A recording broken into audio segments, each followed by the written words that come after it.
Assalamualaikum warahmatullahi wabarakatuh. Alhamdulillahirrahmanirrahim. Alhamdulillah teman-teman, saya bisa membuat video ini. Video vlog saya yang kedua. Dan saya mohon maaf apabila di video kali ini saya banyak salah. Dan apabila teman-teman tahu apa salah saya, mohon tulis di kolom komentar ya.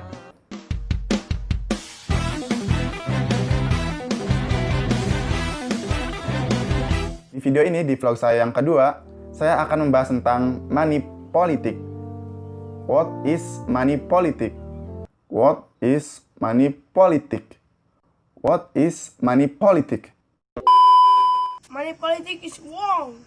Money politik is stupid. Money politic is cheat.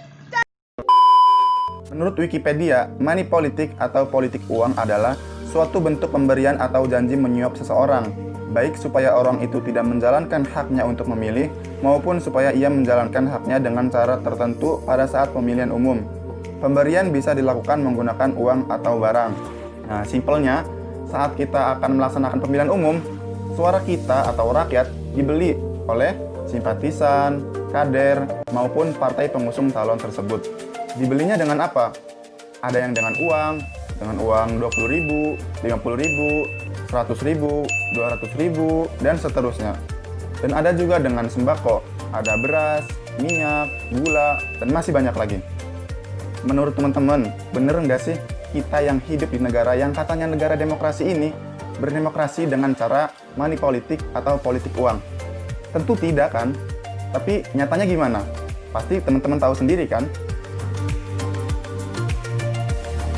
Lalu, bagaimana money politik menurut hukum di Indonesia? Pasal 73 ayat 3 Undang-Undang Nomor 3 Tahun 1999 mengatakan, barang siapa pada waktu diselenggarakannya pemilihan umum menurut undang-undang ini dengan pemberian atau janji menyuap seseorang, baik supaya orang itu tidak menjalankan haknya untuk memilih, maupun supaya ia menjalankan haknya dengan cara tertentu, dipidana dengan pidana hukuman penjara paling lama 3 tahun. Pidana itu dikenakan juga kepada pemilih yang menerima suap berupa pemberian atau janji berbuat sesuatu. Nah, intinya siapa saja yang memberi dan menerima suap pada saat pemilihan umum itu bisa dipidana. Bahkan di ayat lainnya juga disebutkan siapa saja yang menjadi perantara kedua orang tersebut, menjadi perantara antara pemberi dan penerima, itu juga bisa dipidana penjara. Jadi jelas ya teman-teman, money politik itu salah. Money politik is wrong.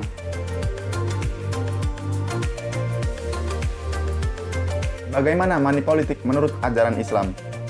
Money politik atau politik uang dalam ajaran Islam bisa disebut juga riswah. Riswah hukumnya haram dan sangat dibenci oleh Allah Subhanahu wa taala. Larangan riswah disebutkan dalam hadis Nabi Muhammad SAW. Rasulullah SAW melaknat orang yang menyuap dan orang yang disuap. Nah, tuh teman-teman, dilaknat oleh Rasulullah. Neraka tuh yang masih menggunakan praktik politik uang. Enggak teman-teman, urusan neraka dan surga itu hanya milik Allah Subhanahu wa taala. Jadi intinya money politik atau politik uang itu dibenci oleh Rasulullah. Kalau udah dibenci oleh Rasulullah, pasti juga dibenci oleh Allah Subhanahu wa taala. Jadi bagi siapa saja yang masih menggunakan praktik politik uang atau masih terlibat dalam money politik, ayo segera bertobat kepada Allah Subhanahu wa taala. Mari teman-teman, kita tinggalkan praktik politik kotor ini yang sudah turun-temurun dan stop pada generasi kita. Jangan sampai praktik politik uang ini terus berlanjut sampai anak cucu kita nanti.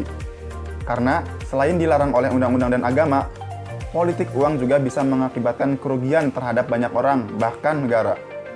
Karena yang ditakutkan adalah calon yang terpilih melalui praktik politik uang nantinya akan berpikir bagaimana caranya untuk mengembalikan modal yang sudah dia keluarkan pada saat menyuap seseorang. Nantinya akan berpikir bagaimana caranya biaya yang telah digunakan dalam praktik politik uang bisa secepatnya kembali. Tindakan tidak terpuji seperti memakan uang rakyat atau bisa disebut juga korupsi itu bisa sangat dilakukan oleh pemimpin yang terpilih dari praktik politik uang. Harus kita ingat juga, seorang calon pemimpin yang menggunakan praktik politik uang itu sudah tidak memenuhi syarat menjadi seorang pemimpin, yaitu pemimpin yang jujur. Aat yang menjabat wali kota 2 periode ini diduga merekayasa pemenang lelang dan menggelembungkan harga pembangunan dermaga dengan kerugian negara sekitar 11,5 miliar rupiah. Dan pada Maret 2013, Majelis Hakim Tipikor memvonis Aat dengan hukuman 3 tahun dan 6 bulan penjara. Kini giliran sang anak, Tubagus Iman Aryadi, yang berurusan dengan Komisi Pemberantasan Korupsi.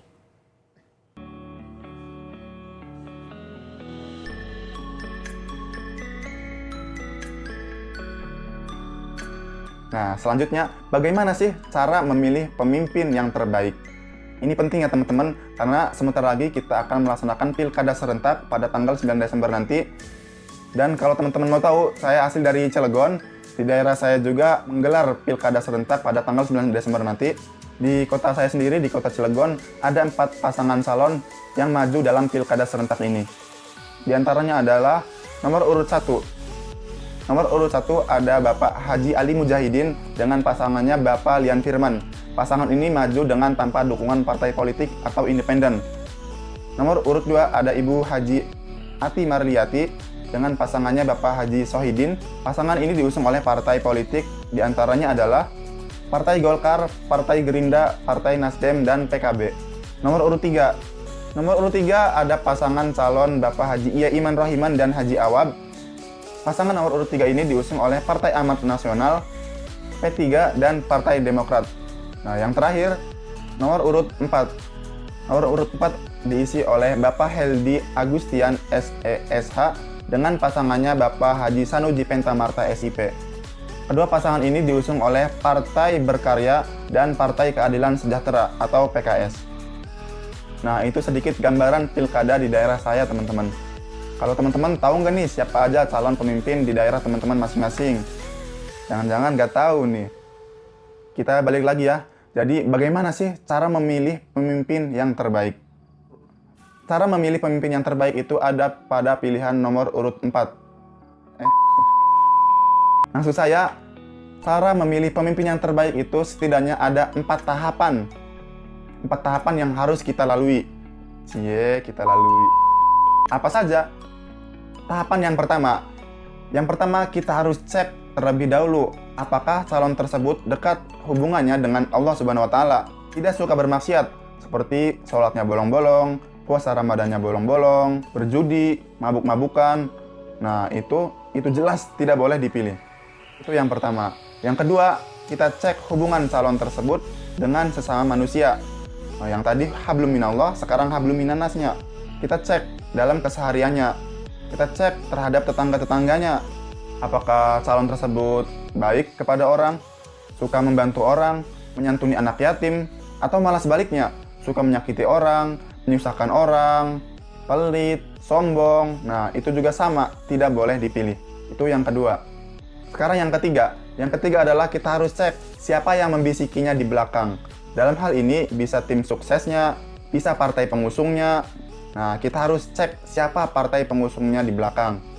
Kalau partai itu baik, itu boleh dipilih. Tapi kalau sebaliknya, partai itu jelek, itu sama. Pasangan tersebut tidak boleh dipilih. Terakhir, yang keempat. Yang terakhir, nomor 4 adalah coblos nomor urut 4. Bercanda. Yang terakhir apa? Islam sudah mengajarkan kepada kita semua, jika kita dihadapkan terhadap 2 pilihan atau lebih, apa yang harus kita lakukan? Yaitu sholat istikharah. Pasrahkan semua pilihan kita kepada Allah Subhanahu wa taala. Jika kita sudah mengecek apakah calon tersebut hubungan dengan Allahnya baik, hubungan dengan manusianya baik, dan partai pendukungnya juga baik, yang terakhir yang harus dilakukan adalah sholat istikharah. Ada yang paling penting juga nih, yaitu singkirkan semua kepentingan pribadi kita. Buang semua kepentingan pribadi kita. Misalkan kalau kita memilih calon tertentu, nanti kita akan diberikan jabatan atau kekuasaan. Nah, itu tidak boleh. Dan tentunya kita juga harus berdoa kepada Allah Subhanahu wa taala agar pemimpin yang terpilih itu bisa berlaku adil dan amanah. Nah, itu saja untuk video kali ini. Bagi teman-teman yang mau melaksanakan pilkada serentak ini, jangan lupa pesan tadi ya. Karena walau bagaimanapun, perubahan bukan hanya dipegang oleh pemegang kekuasaan, tapi perubahan ada pada genggaman tangan kita semua.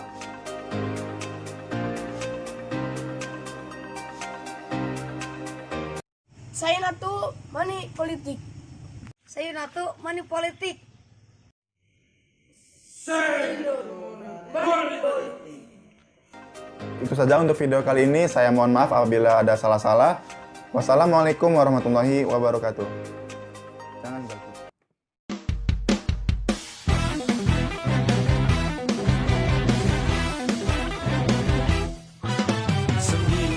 Desember 2020, mari sama-sama kita coblos.